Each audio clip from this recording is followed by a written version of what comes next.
The first time I ever saw him, I didn't know his name. I didn't need to.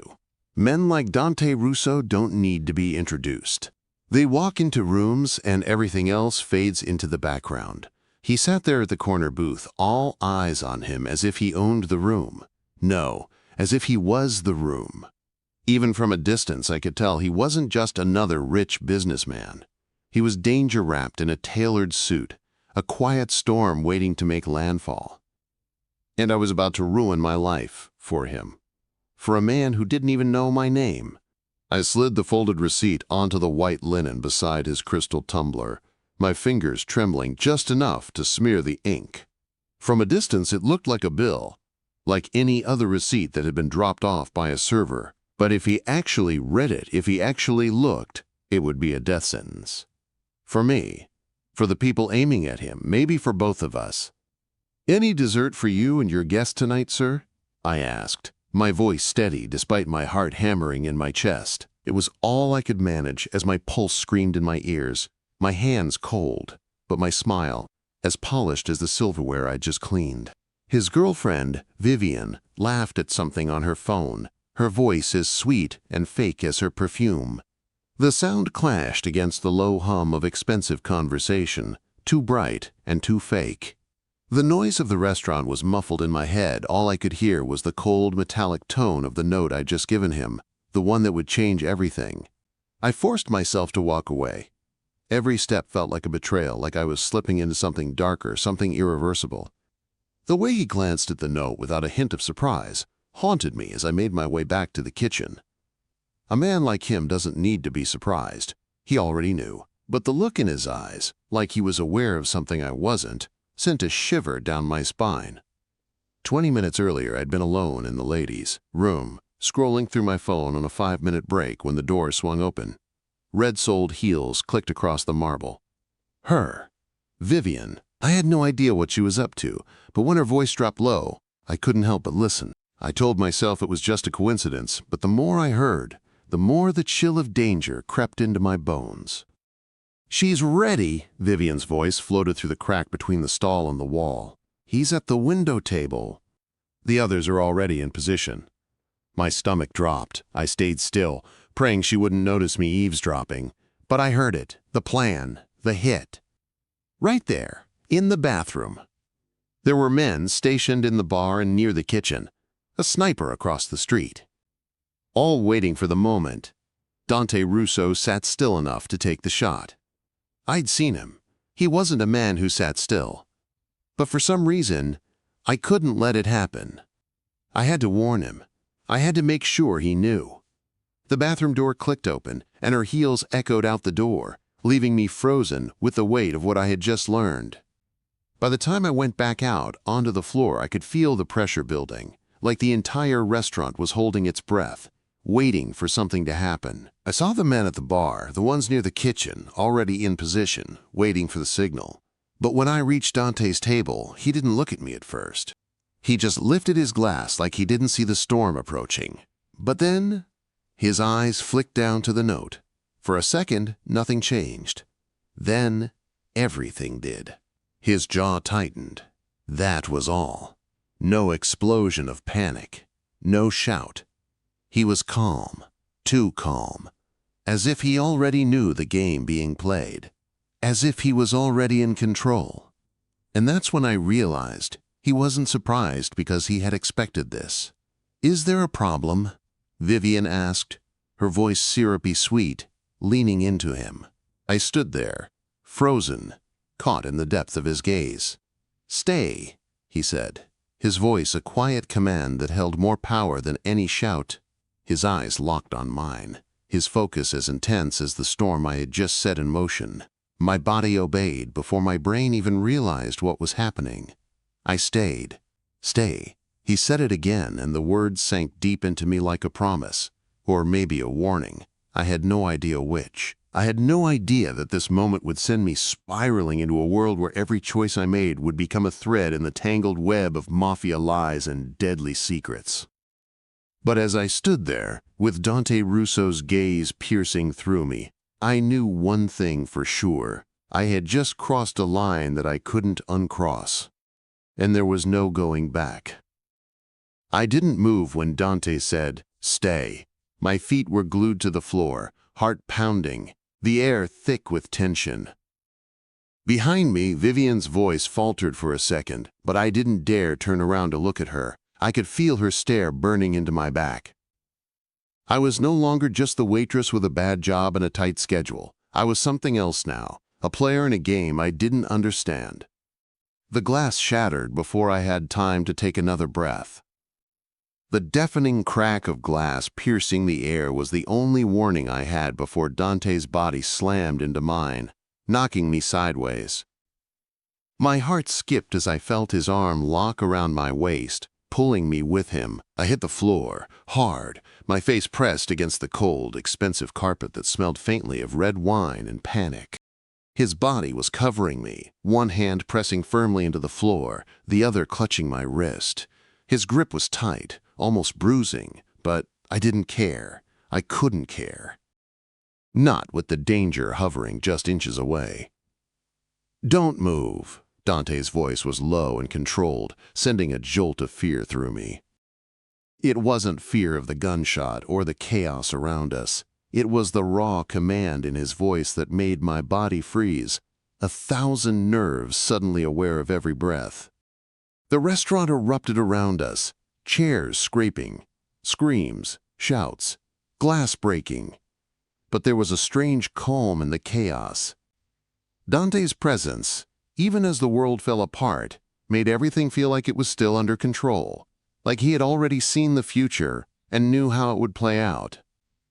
"Another shot," a voice shouted from somewhere beyond the shattering glass, followed by the sickening sound of a body hitting the floor, the sounds of security moving in. Then, silence. Dante's grip on my wrist didn't loosen, but I could feel his attention shift. I heard his men closing in around us, guns raised, but Dante stayed with me. His body still protecting mine like it was the most natural thing in the world. I couldn't move, couldn't breathe. The panic was rising in my chest, choking me, but I dared not make a sound. The room was chaos, but here, under Dante, there was this strange, suffocating quiet. I heard his breath, slow and steady, the tension in his body radiating through mine, and the warmth of him pressed against my back. His scent, sharp cologne, the faint trace of whiskey, and something darker that I couldn't place, clung to me, clouding my mind. "Stay down," he murmured in my ear, voice almost softer now. His words were a command, but also something else, an assurance. "Don't look." I could feel him tense, his muscles coiling, his body ready to spring into action. I didn't dare question him. Not now.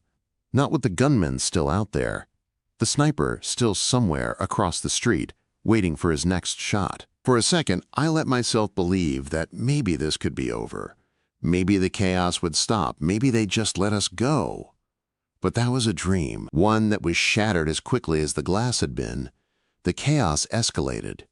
People were ushered toward the exits, more shouting, more scrambling, and somewhere in the distance, I heard the unmistakable sound of a body being dragged, then the harsh bark of orders being shouted at full volume.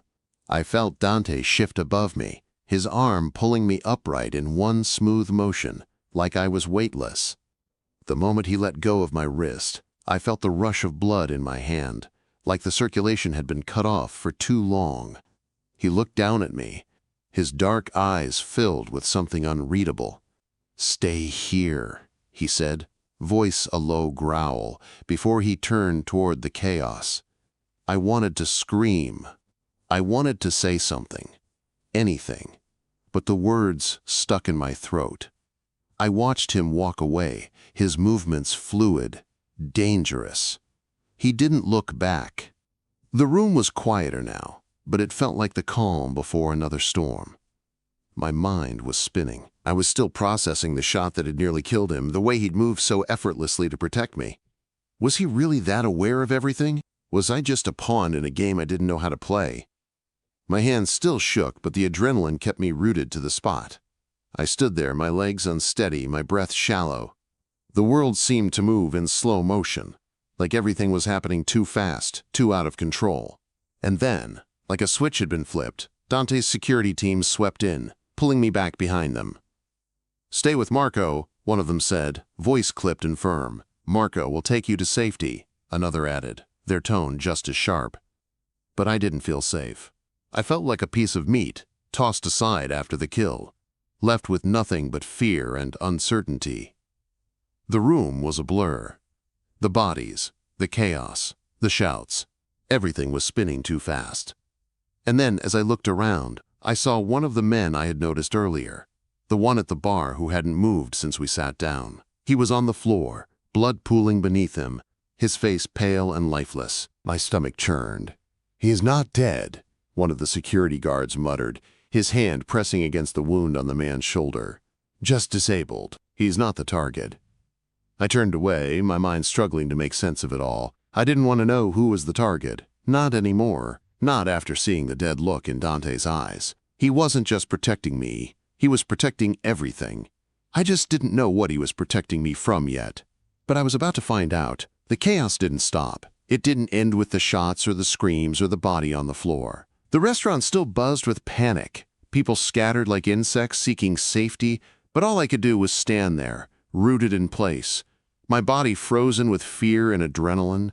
I wasn't sure what Dante was doing, where he had gone after he had pushed me down to the floor and shielded me from the bullet, but I could feel him everywhere, like a storm gathering around me. His presence was there, even when I couldn't see him. His men were everywhere, shifting through the crowd, grabbing people, shouting orders. But all I could focus on was the cold metal that had pressed against me, the hand that had held me so tightly and with such purpose. Marco, the security guard who had taken me under his wing, moved quickly through the restaurant, ushering guests out, guiding them to safety, or at least as much safety as one could expect in a place like this. His movements were mechanical, cold, but there was something protective about him, something that made me feel like maybe, just maybe, I wasn't completely alone in this. "Come on," Marco's voice snapped me out of my daze. "We're moving." He didn't wait for me to answer. He just grabbed my arm, his grip firm but not unkind, and guided me away from the scene. As we moved, I caught another glimpse of Dante, his face a mask of ice, moving with such calculated precision through the chaos, like nothing in the world could touch him. And I hated him for it, not because he had saved me, but because he hadn't even flinched. He'd barely reacted to the bullet that had almost taken his life. It was as if he expected it, as if he was already prepared for the storm that had come crashing into his life. I wanted to scream at him, tell him that he didn't get to be that calm. Not after what had just happened. But instead, I stayed silent. I had to. Because in that moment, I realized something that scared me more than any gunshot. I was in this world now, his world. I was a part of something I didn't understand, something I had no control over. The next few moments were a blur, a whirlwind of white walls, elevator rides, and the sound of my own ragged breathing. Marco took me through service halls I didn't even know existed, corridors hidden behind locked doors, and into a back alley where a black SUV was waiting. The doors slammed shut, and suddenly I was in the back of a car with Marco, the silence suffocating as we drove through the city streets. The sirens in the distance reminded me that I had just narrowly escaped a bullet, and that Dante Russo's world wasn't finished with me yet. "What happens now?" I asked, the words tasting bitter in my mouth. Marco didn't answer immediately. He was busy checking his earpiece, scanning the street. But after a moment he turned toward me, his eyes sharp and calculating. "We're taking you to a safe house," Dante's orders. He said it like it was the most natural thing in the world, like safe house was just a normal part of his vocabulary. "A safe house?" I repeated, my voice trembling. "Like a hiding place? For how long?" Marco just nodded. "As long as it takes. Until the threat's neutralized." And that was when I realized the threat wasn't over. Not by a long shot. I wasn't in the clear. I hadn't just gotten caught up in some random hit. This was something far bigger, something far more dangerous than I could have ever imagined. I tried to push it all out of my mind, tried to focus on the fact that I was alive, that I had made it out of that hellhole in one piece. I tried to tell myself that things would get better, but deep down, I knew better. When we arrived, I wasn't sure what I was expecting. A small, inconspicuous apartment? A hotel room somewhere out of sight? But what I found wasn't just a hiding place. It was a fortress. The building we pulled into was sleek and modern, all glass and steel. Marco led me inside through the service entrance, avoiding the public lobby entirely. We rode an elevator to the top floor, where the doors opened directly into a sprawling penthouse that looked more like a palace than a safe house.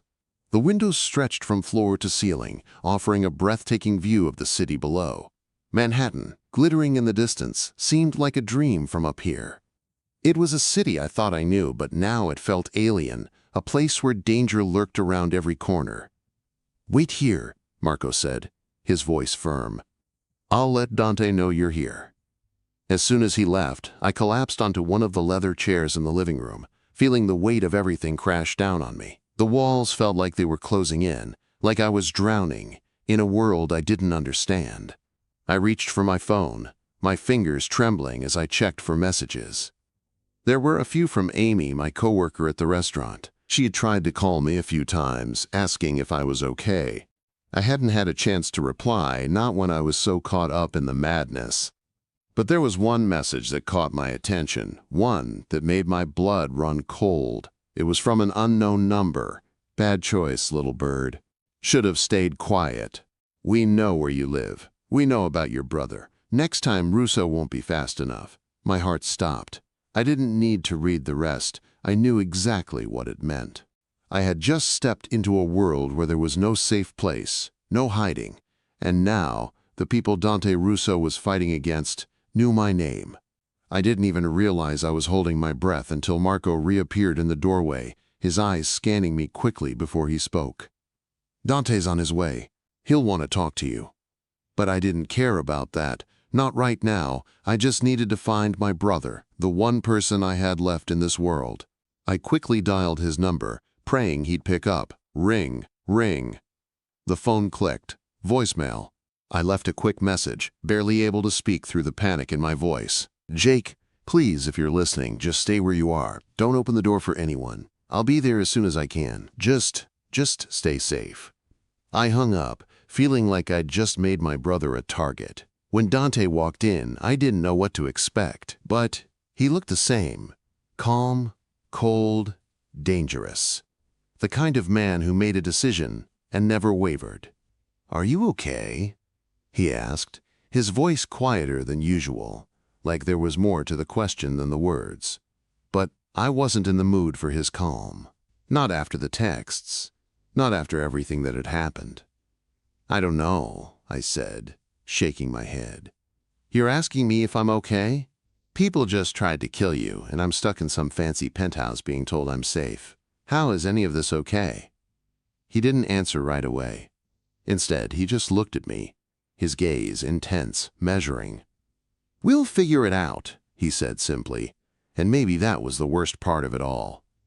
Because I didn't think he knew how any of this was going to end. I spent the next few hours in the penthouse, pacing, staring out the floor-to-ceiling windows as the lights of the city twinkled below me. My brother wasn't picking up the phone, and the weight of the unknown was crushing me. Every passing minute felt like a lifetime, and the silence in the penthouse was suffocating.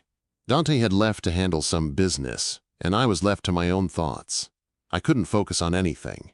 My mind kept circling back to the same questions. How deep did this go? How far would Dante go to protect me? Could I really trust him, after everything? Was I already too far gone to get out? A knock at the door pulled me out of my thoughts. "Come in," I called, voice a little too sharp. It was Marco, his expression as unreadable as ever. "Dante's on his way back. He wants to meet you." "Now?" I asked, barely hiding the anxiety in my voice. "Now," he replied. I didn't have a choice.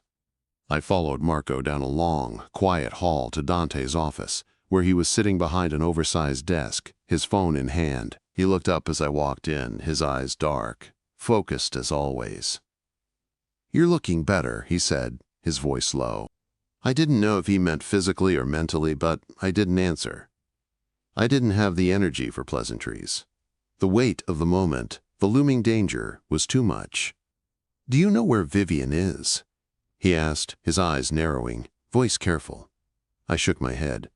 No, I don't. But I overheard her in the bathroom that night. I heard what she said. About you, about the hit. And I heard what she told the guy on the phone. I know she's involved. Dante's jaw clenched, his fingers gripping the edge of his desk. She betrayed me, he muttered, his voice low and dangerous. And now she's gone. Gone? What do you mean? He didn't answer right away. Instead, he pulled his phone from his pocket and slid it across the desk. There, on the screen, was a photo of Vivian, a blurry image of her walking down the street, carrying a suitcase. She was leaving the city. Vivian's gone, Cassie. I have people looking for her, but right now, she's no longer my problem. She's made her choice, and I'll deal with the fallout. His tone was colder than I had ever heard it. I wasn't sure if I should feel relief or fear. Vivian was gone, but the threat was still here. It was still lurking in the background, waiting for its moment to strike again. You've been through a lot tonight, Dante said, looking at me with a new intensity in his eyes. But I don't have time for sympathy. I need to know who else was involved. Who else knew about the hit? I couldn't breathe. I don't know, Dante. I only heard the conversation that night. I couldn't make sense of everything. You were the target, not me.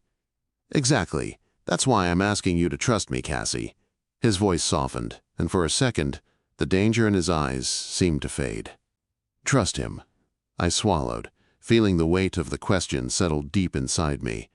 I didn't know how much I could trust him, not with everything that had happened, but somehow, I had already made my choice, even before I walked into this penthouse. I trust you, I whispered, my voice barely audible. Dante's gaze flickered, his eyes flashing with something, satisfaction, maybe, or relief. But it didn't last long. The moment was gone in a heartbeat, and he stood, walking toward me. I need you to stay here, Cassie, he said, his voice low and commanding. But there was something else beneath it, something that made my heart race. Stay here, I repeated, my thoughts racing. What about my brother? Quote. Jake's fine. He's safe. He paused, looking me over like he was trying to gauge my reaction. You're not going back to the restaurant. Not tonight. Not ever. I'll handle the situation with the authorities, but you stay out of it. Understand? I nodded, swallowing the lump in my throat. My life had changed in ways I couldn't explain. In a matter of hours, I'd gone from a simple waitress to a pawn in a game of power and danger. And yet, I couldn't shake the feeling that I was standing at the edge of something even more dangerous. Dante reached out, his hand brushing against my cheek, his touch sending a jolt through me. He looked at me with a mixture of something unreadable, his eyes flickering between cold calculation and raw emotion. You're safe here, he said softly. I'll make sure of it, but for now I need you to trust me. The words hung in the air, thick with a tension that neither of us had the words for. And as much as I hated to admit it, I knew that this wasn't just about survival anymore. It was about something deeper, something I wasn't ready to face. I trust you, I repeated, more firmly this time, even though every part of me wanted to run. Dante's expression softened, just slightly before he turned away, his movements purposeful. Get some rest, he ordered, his voice quieter. We have a lot to handle in the morning. I stood there, feeling the weight of everything pressing down on me, the danger, the choices, the uncertainty. It all swirled together, too much to process. But as I made my way back to the guest room, the overwhelming sense of dread lifted for a moment. Maybe it was because I had made a decision, however small it was. I had decided to stay, to let myself be pulled into this world, to let Dante's protection be my shield, even though I knew I would never be able to outrun the consequences of that decision. As I lay in the bed, staring up at the ceiling, the city lights glowing in the distance, I thought of Jake. I thought of my old life, how simple it seemed, how normal it was before I had stepped into this chaos. I thought about Dante, and for the first time since everything had started, I let myself wonder what this was all really about. Why had I chosen to stay? Why had he chosen to protect me? Because we were both in too deep now, I realized. And there was no turning back.